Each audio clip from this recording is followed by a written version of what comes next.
Safari yao ilikatizwa eneo hili ghafla,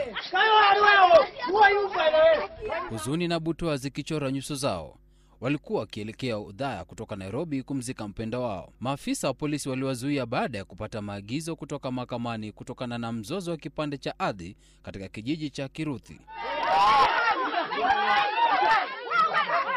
Afisa mkuu wa polisi eneo hilo Joseph Mwika aliongoza kikosi chake kutekeleza agizo la mahakama.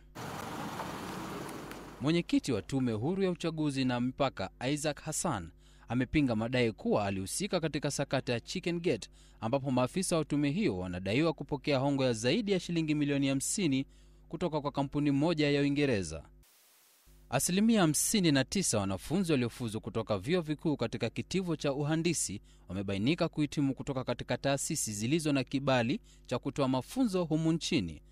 Haya ni kwa mujibu wa ripoti mpya iliyotolewa kuhusu masomo ya uhandisi na ambayo ilizinduliwa na Waziri wa Elimu Daktari Fred Matiang'i. Benedict Adipo katika Mseto wa County.